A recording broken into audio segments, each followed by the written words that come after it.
జగన్మోహన్ రెడ్డి గారి press meet బాబోయ్! అదేం ప్రెస్ మీట్ అండి. నిజంగా అరాచకం అని చెప్తాను నేను.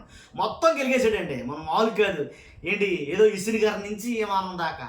మొత్తం అన్ని టాపిక్‌లు ఏ టాపిక్ వదలకుండా రాష్ట్రంలో జరుగుతున్న అన్యాయాలు గాని, అక్రమాలు గాని, అరాచకాలు గాని 1, 2 కాదు మొత్తం అన్నీ గెలిగేసాడని చెప్తాను నేను జగన్మోహన్ రెడ్డి గారు. మీరేమనుకున్నా గాని. నిజంగా అరాచకం అంటానన్నమాట ఈ ప్రెస్ మీట్ మాత్రం. ఇంతకుముందున్న ప్రెస్ మీట్లు వేరు, ఈ ప్రెస్ మీట్ వేరు. ఒకటి కాదు, ప్రశ్నించే గొంతుకులపై కేసులు పెడుతున్న విషయం కానించి ఆ విషయం కానించి ఎంత దారుణాలైతే జరుగుతున్నాయో ఆంధ్రప్రదేశ్లో అన్నీ బయటెట్టాడని చెప్తాను నేను. ఒక మాటలో చెప్పాలి చెప్తే కనుక చంద్రబాబు నాయుడు గారు బీపీకి కారణం ఏంటో చెప్పాడు. చంద్రబాబు నాయుడు గారు చేస్తున్న ఏంటి ఏదైతే అన్యాయాలు చేస్తున్నారో ఆ అన్యాయాల గురించి మాట్లాడుకొచ్చారు. 1, 2 కాదు మొత్తం అన్నీ అసలు 1, 2 కాదు. కాబట్టి దాని గురించి అయితే మనం మాట్లాడబోతున్నాం. మాట్లాడబోయే ముందు నాది రిక్వెస్ట్ ఉంది. రాష్ట్ర ప్రజలకు వాస్తవాలు తెలియాలి. అలా తెలియాలంటే మీ బాధ్యతగా మీరు లైక్ చేయాలి. లైక్ చేస్తే ఎక్కువ మందికి ఇన్ఫర్మేషన్ షేర్ అవుతుంది. కొత్తగా మన ఛానల్ చూస్తే పక్కాగా సబ్స్క్రైబ్ చేయండి. మీ అమూల్యమైన అభిప్రాయాన్ని కామెంట్ రూపంలో తెలియజేయండి. ఏంటి ఈ 2 ఏళ్ల ప్రజలకు ఫలానా మంచి చేశారని చెప్పుకునే పరిస్థితి చంద్రబాబు నాయుడు గారికి ఏ కోశానా లేదు. ఏంటి 2 ఏళ్ల ప్రోగ్రెస్ రిపోర్ట్ చూస్తే అత్యంత ఘోరం. బాబు షూరిటీ మోసం గ్యారెంటీ అన్న దాన్ని ప్రతిరోజు రుజువు చేస్తూనే ఉన్నాడు. ప్రజలను డైవర్ట్ చేయడానికి తన ఎల్లో గ్యాంగ్తో కలిసి వైఎస్ఆర్ కాంగ్రెస్ పార్టీని ఒక భూతంలో చూపించే ప్రయత్నం చేస్తున్నాడు. ఈ మధ్యకాలంలో చంద్రబాబు నాయుడు గారు బీపీకి కారణం మావిగన్. మావిగన్ అంటేనే చంద్రబాబుకు గుండె ఆగినంత పని అవుతుంది. చంద్రబాబు ముఖ్యమంత్రిగా ఉండడం రాష్ట్రం చేసుకున్న దురదృష్టం. చంద్రబాబు అనే వ్యక్తి రాష్ట్రానికి ఎప్పటికీ రాజధాని అనేది లేకుండా చేస్తున్నాడు. 1,00,000 ఎకరాల అమరావతిలో రోడ్లు, డ్రైనేజీ, నీళ్లు, కరెంటు ఇవ్వడానికే ఆయన లెక్కల ప్రకారమే అక్షరాల 2,00,000 కోట్లు ఖర్చు అయ్యే పరిస్థితి అమరావతి గురించి. తన స్కాముల కోసం అమరావతి పేరుతో ప్రజలను మోసం చేస్తున్నారు. అమరావతి సెల్ఫ్ ఫైనాన్స్ ప్రాజెక్ట్ అని చంద్రబాబు నాయుడు గారు చెప్పినవన్నీ దొంగ మాటలే. ఇప్పటికే అమరావతి కోసం తెచ్చిన కమిటీ అయిన అప్పులు 47,387 కోట్ల రూపాయలు. అమరావతి కోసం రాష్ట్ర ఖజానా నుంచి మరో 9,200 కోట్లు ఖర్చు చేస్తున్నారు. స్కాముల కోసం రాష్ట్ర ప్రజల వెన్ను ఎందుకు విరుస్తున్నామని ప్రశ్నిస్తే చంద్రబాబు నాయుడు గారికి బీపీ పెరుగుతుందంట. ప్రత్యామ్నాయంగా మావిగన్ ప్రాంతాన్ని రాజధాని కారిడార్గా పెట్టమని చెప్పాం. మావిగన్ మోస్ట్ ప్రాక్టికల్ రాష్ట్రంలో పరిస్థితులను పరిగణలోకి తీసుకుని మావిగన్ని ప్రతిపాదించాం. మావిగన్ ప్రాంతంలో ఇప్పటికే Machilipatnam port, Vijayawada international airport, 3 railway స్టేషన్లు, 4 నేషనల్ హైవేలు, 9 గవర్నమెంట్ కాలేజీలు, ప్రైవేట్ మెడికల్ కాలేజీలు, యూనివర్సిటీలు, మరెన్నో విద్యా సంస్థలు ఉన్నాయి. 35 నుంచి 40 లక్షల మంది జనాభా ఇప్పటికే మావిగన్లో ఉంది. కాబట్టి 9 గవర్నమెంట్ ప్రైవేట్ మెడికల్ కాలేజీలు ఉన్నాయి. అమరావతి అయితే మొత్తం శూన్యం నుంచి మొదలెట్టాల్సిందే. మేము ప్రతిపాదించిన మావిగన్కు ప్రజల నుంచి మద్దతు లభిస్తుంది. దానికి సమాధానాలు చెప్పుకోలేక, తట్టుకోలేక ఆక్రోశంతో చంద్రబాబు నాయుడు గారు బీపీ పెరుగుతుంది. ఇష్టం వచ్చినట్టు మాట్లాడుతున్నారు, మంత్రులతో బూతులు తిట్టిస్తున్నారు. ఇప్పటికే దాదాపు 1,200 కోట్లతో నిర్మించిన అసెంబ్లీని, సెక్రటేరియట్ని, హైకోర్టుని పక్కన పెట్టేశారు. మళ్ళీ వాటి పేరుతో కొత్తగా బిల్డింగ్లు కడుతున్నారు. పర్మనెంట్ సెక్రటరీ పేరిట నిర్మిస్తున్న 5 బిల్డింగుల్లో చంద్రబాబు చేస్తున్న దోపిడీని చూసి రాష్ట్ర ప్రజలంతా నివ్వెరపోతున్నారు.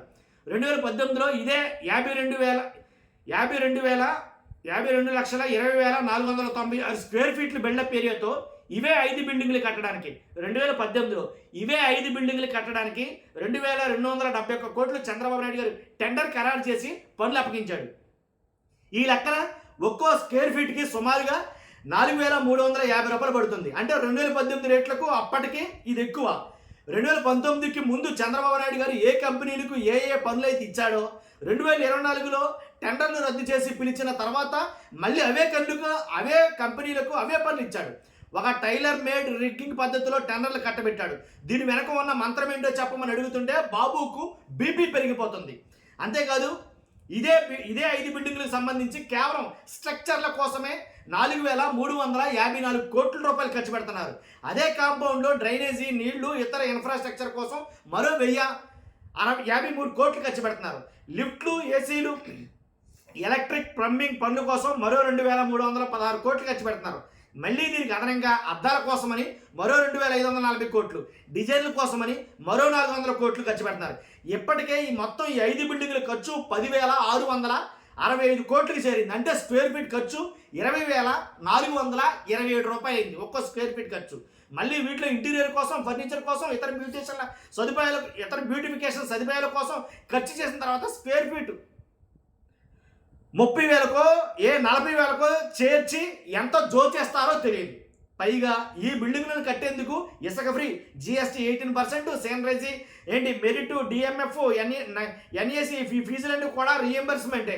బెంగళూరు, హైదరాబాద్, చెన్నై లాంటి మహానగరాల్లో 5 స్టార్ సదుపాయాలతో స్క్వేర్ ఫీటు నిర్మాణానికి కేవలం 4,500 రూపాయలు ఖర్చు అవుతుంది. బెంగళూరు అలాగే హైదరాబాద్ లాంటి, చెన్నై లాంటి మహానగరాల్లో స్క్వేర్ ఫీట్కి అయ్యే ఖర్చు 4,500 ఖర్చు అవుతుంది. తెలంగాణలో ఇటీవల కేసీఆర్ గారు సచివాలయాన్ని 28 ఎకరాల్లో నిర్మించారు. దాదాపు 10 లక్షల చదరపు అడుగుల్లో నిర్మించిన ఈ భవనానికి సుమారు 615 కోట్లు మాత్రమే ఖర్చు పెట్టారు. కానీ మన సెక్రటరియట్కి 5 బిల్డింగుల ఖర్చు ఇప్పటికే 10,665 కోట్లు దాటుతుంది. ఏమిటి దోపిడీ అని ప్రశ్నిస్తుంటే బాబు గారికి బీపీ వస్తుంది. ఈ బిల్డింగ్లు కాక మరో అసెంబ్లీ బిల్డింగ్, మరో కొత్త హైకోర్టు అంటున్నారు. అమరావతిలో 11,21,975 స్క్వేర్ ఫీట్లు కొత్త అసెంబ్లీ కోసం ఖర్చును ఇప్పటికే 1947 కోట్లకి చేర్చారు. అంటే స్క్వేర్ ఫీట్ ఖర్చు 17,356 రూపాయలు అయింది. ఇక 20,32,231 స్క్వేర్ ఫీట్లతో కొత్త హైకోర్టు కోసం ఇప్పటి వరకు 1,480 కోట్లని ఖర్చు చూపిస్తున్నారు. ఇప్పటికీ లెక్క ఇది. అంటే 5 సెక్రటరేట్ బిల్డింగ్లకు 10,665 కోట్లు, అసెంబ్లీకేమో 1,947 కోట్లు, హైకోర్టుకేమో మరో 1,480 కోట్లు. వెరసి ఈ 7 బిల్డింగులకు ఇంటీరియర్స్ కాకుండా ఇప్పటికీ లెక్క ఏకంగా 14,092 కోట్లు. ఈ ఖర్చుతో మావిగన్ క్యాపిటల్ కారిడార్ దాదాపుగా అయిపోతుందంటే. దేశంలో ఎక్కడ హైవేలు వేసినా సగటున ఖర్చు కిలోమీటర్కి 24 కోట్లు. కానీ అమరావతిలో ఖర్చు మాత్రం 53 కోట్లు. విజయవాడ బెంజ్ సర్కిల్లో ఫ్లైఓవర్కి కిలోమీటర్ ఖర్చు 69 కోట్లు. కానీ అమరావతిలో సీడీ యాక్సెస్ రోడ్డు నుంచి వారధి కలిపి ఫ్లైఓవర్కి ఖర్చు 189 కోట్లు. అసలు తర్వాత గొడ్డల పార్టీ గురించి కూడా చెప్పుకొచ్చాడు ఆయన. అసలు ఎవరిది గొడ్డల పార్టీ, ఎవరిది గన్ కల్చర్, హత్యా రాజకీయాల సంస్కృతి ఎవరిది? మా కుటుంబంలో ముగ్గురు, మా తాతగారు, నాన్నగారు, మా చిన్నాన్నగారు ముగ్గురు బలైపోయారు. రాజశేఖర రెడ్డి గారు, వాళ్ళ నాన్నగారు, అలాగే వాళ్ళ చిన్నాన్న గారు. కాబట్టి మేము బాధితులం. కానీ తిరిగి మాపైనే వీళ్ళు తప్పుడు రాజకీయాలు చేస్తున్నారు. మా తాతగారు రాజారెడ్డి గారిని చంపింది ఎవరు? టీడీపీ వాళ్ళు కాదా? ఈ ఘటన చంద్రబాబు ముఖ్యమంత్రిగా ఉన్నప్పుడే కదా జరిగింది. 1999 అసెంబ్లీ ఎన్నికలకు ఏడాది ముందు రాజారెడ్డి గారిని చంపేశారు. రాజశేఖర రెడ్డి గారిని కేవలం పులివెందులు కట్టడి చేసి రాజకీయంగా లబ్ధి పొందాలనేది ఇందులో ఉన్న రాజకీయ కోణం. రాజారెడ్డి గారి కేసులు దోషులను Hyderabad Telugudesam party central office NTR trust బౌన్లో పెట్టి అధికార దుర్వినియోగం చేసి వారిని రక్షించింది ఎవరు? మరి ఎవరిది క్రిమినల్ బెయిల్? నువ్వు అసెంబ్లీకి ఎలా వస్తావో చూస్తానంటూ మా నాన్నగారిని ఉద్దేశించి చంద్రబాబు అన్న 2-3 రోజులకే రాజశేఖర రెడ్డి గారు ప్రయాణిస్తున్న హెలికాప్టర్ అనుమానాస్పద పరిస్థితుల్లో కూలిపోయింది. ఇప్పటికీ దీనికి సంబంధించి నివృత్తి కాని అంశాలు ఎన్నో ఉన్నాయి.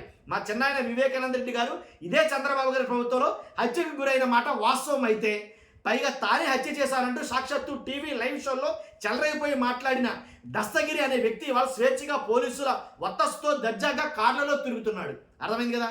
పైగా చంద్రబాబుకు లాయర్ లోద్రానే, దస్తగిరికి లాయర్ లోద్రానే. మరి ఎవరిది క్రిమినల్ బ్రెయిన్? రాజకీయ లబ్ధి కోసం ప్రలోభాలతో హంతకులను రక్షించడం, నిర్దోషులు హింసించడం వివేకానంద రెడ్డి గారి కేసులో జరుగుతున్నది ఇదే. చంద్రబాబు గారి బావమరిది వియ్యంకుడు బాలకృష్ణ గన్ పట్టుకుని టపా మరి ఇతను కాల్చి పడేయలేదా? మరి ఎవరిది గన్ కల్చర్? ఈ ఘటన జరిగి కొన్ని రోజులుగా ఇంట్లో వాచ్మెన్ బండరాయితో మోది చంపేశారు. పాపం ఎన్టీఆర్ గారి అబ్బాయి హరికృష్ణ గారు యాక్సిడెంట్లో చనిపోతే పరామర్శ కోసమని పోయి కేటీఆర్తో పొత్తులు పెట్టుకున్న చంద్రబాబు నాయుడు గారు మాట్లాడాడు. మరి ఎవరివి శవ రాజకీయాలు? అంతెందుకు సొంత కూతుర్నిచ్చి రాజకీయ జీవితాన్ని ఇచ్చిన సొంత మామ, తండ్రితో సమానమైన ఎన్టీఆర్ గారిని వెన్నుపోటు పొడిచి సీఎంకి వచ్చి ఆయన పార్టీని, ఆ పార్టీ గుర్తుని లాక్కున్నది ఆయన చనిపోయినట్లుగా చేసింది చంద్రబాబు నాయుడు గారు కాదా? మరి ఎవరివి కుట్ర రాజకీయాలు? వంగవీటి మోహన్ రంగా గారు టైగర్, ఆయన ఎలా చనిపోయారు? పేదలకు ఇళ్ల పట్టాలు ఇవ్వాలని విజయవాడ నిరాదీక్ష చేస్తుంటే అర్ధరాత్రి నరికి చంపేశారు. ఈ ఘటనలో వేళ్లన్నీ చంద్రబాబు వైపు చూపిస్తాయి. ఈ కేసులో నిందితుడైన వెలగపూడి రామకృష్ణ బాబు, టీడీపీ ఎమ్మెల్యే, ఎన్టీఆర్ మీద దాడి చేసిన కేసులో మల్లెల బాబ్జీ అనే వ్యక్తిని పోలీసులు అరెస్ట్ చేశారు. కొన్నాళ్ళ తర్వాత అతను ఒక లాడ్జిలో డెడ్ బాడీగా మారాడు. మల్లెల బాబ్జీ జేబులో ఒక లెటర్ దొరికింది. తనకు 3 లక్షలు ఇస్తానని చెప్పి చివరికి 30,000 ఇచ్చారని సారాంశం. అసలు ఎన్టీఆర్ మీద దాడి కోసమే డబ్బులు ఇచ్చారా? అదే నిజమైతే ఇచ్చింది ఎవరు అన్న దానిపై దర్యాప్తు లేదు. ఈ కేసులోనూ వేళ్ళు అప్పట్లో చంద్రబాబు వైపే చూపించాయి. ఇలా 1, 2 కాదు, అన్ని అంశాల మీద గురించి జగన్మోహన్ రెడ్డి గారు అయితే మాట్లాడడం జరిగిందండి. కాబట్టి ఇంకా చాలా అంశాలు ఉన్నాయి. అవన్నీ చెప్తే చాలా లెంతీ వీడియో అయిపోద్దని నేను చెప్పట్లేదు, కానీ ఇంకా చాలా అంశాల గురించి అయితే మాట్లాడడం జరిగింది. మావిగన్ గురించి, అలాగే అమరావతిలో జరుగుతున్న స్కాముల గురించి, అమరావతిలో జరుగుతున్న స్కీముల గురించి, అలాగే మొత్తం ఎంటర్ ఒక్క సబ్జెక్ట్ అని కాదు, మ్యాక్సిమం అన్ని సబ్జెక్టులు టచ్ చేసి కుదిపేసాడని చెప్పాలి. ఒక మాటలో చెప్పాలి కనుక చూస్తున్న మీరు అందరూ కూడా మీ అభిప్రాయం ఏంటి ఖచ్చితంగా కామెంట్ రూపంలో తెలియజేయండి. ఫస్ట్ అయితే లైక్ చేయండి. Thank you very much.